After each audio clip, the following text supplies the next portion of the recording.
This is a video of random pictures in no specific order and without description unless I specifically remember where we were at the time. We didn't stop in all these places, it's just the drive along mostly the Mediterranean shoreline. I didn't straight them out, I didn't get rid of window glare. What you see is what I saw, except what I saw was much better. I have been fortunate enough to take many bus rides on these Rick Steves tours, not just in Sicily, but in Italy and in different areas in France. So I've also taken them in Ireland. And in most of these places, a lot of these long bus drives, there's not a whole lot to see in between the towns. But to my surprise, Sicily was not one of those.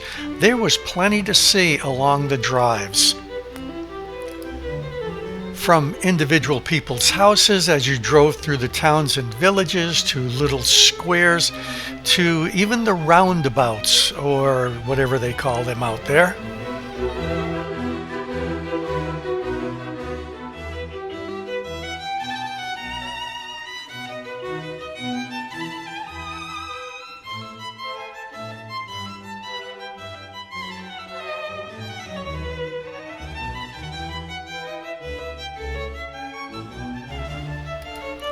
Some of these roads through these towns are particularly narrow, so when you see some of these close-ups of fruits and vegetables and things growing on trees, that's because the bus was that close. I didn't do too much lens adjustment on these.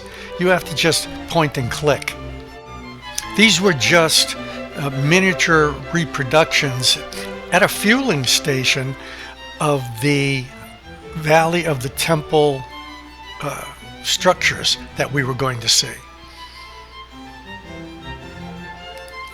Since you're driving mostly close to the sea, you realize it makes sense that there would be a lot of towns and villages and developments even from ancient times along the water.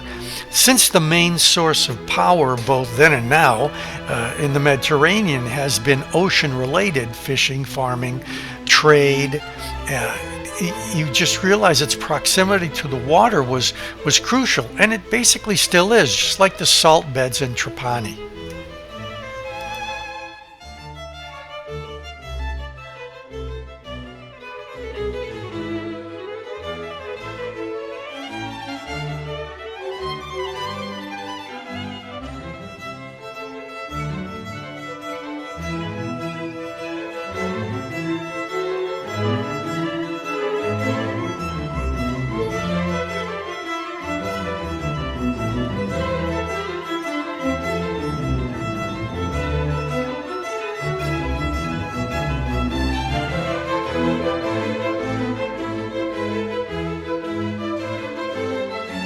Like every other place, you go out in the morning, get your papers and the mail, and I'm sure a cup of coffee in your robe.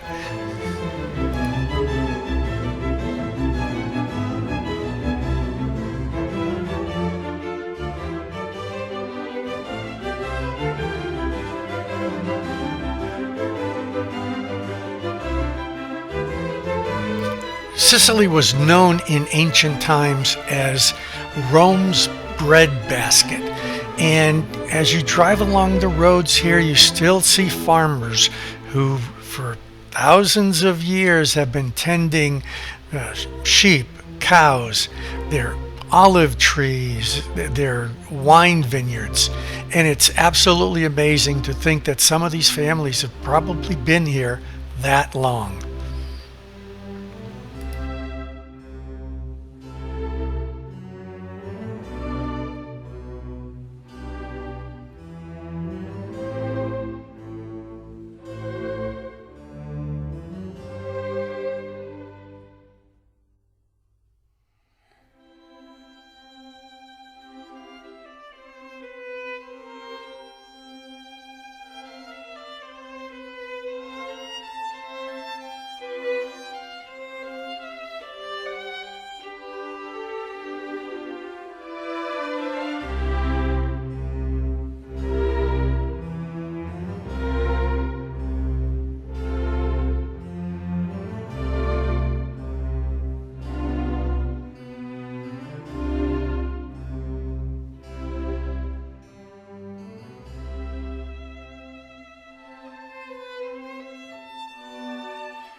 We did stop for fuel in this little town, very tight roads trying to make turns. I got my customary Magnum ice cream bar with milk, chocolate, and raspberry filling. It's actually quite amazing the way these bus drivers get these things in and out of these little roads in Europe. We did have to stop more than once for fuel, but there are some great views even at some of these stops. And they're not just little gas stations, these are like full-blown entertainment centers.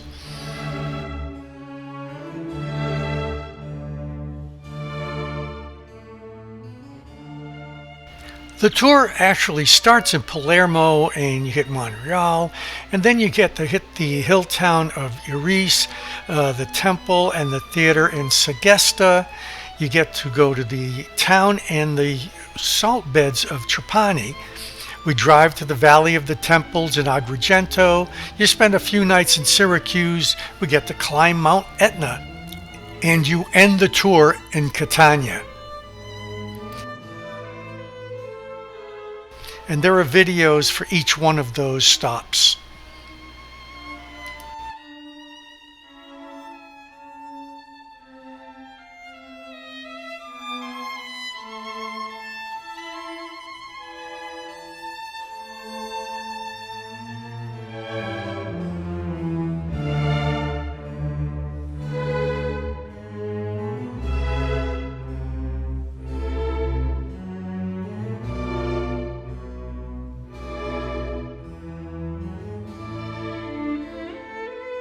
There are cemeteries not just in Sicily, but throughout a few places in Italy where the American and other allies' war cemeteries are. This one was Canadian.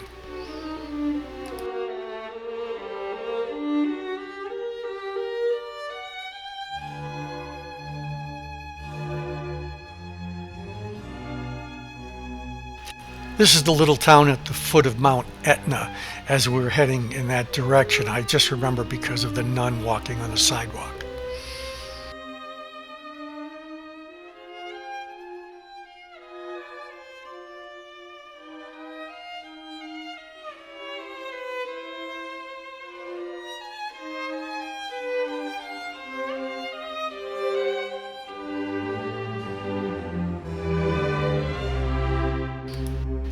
I think this is one of the best Rick Steves tours, and I would recommend it to anyone.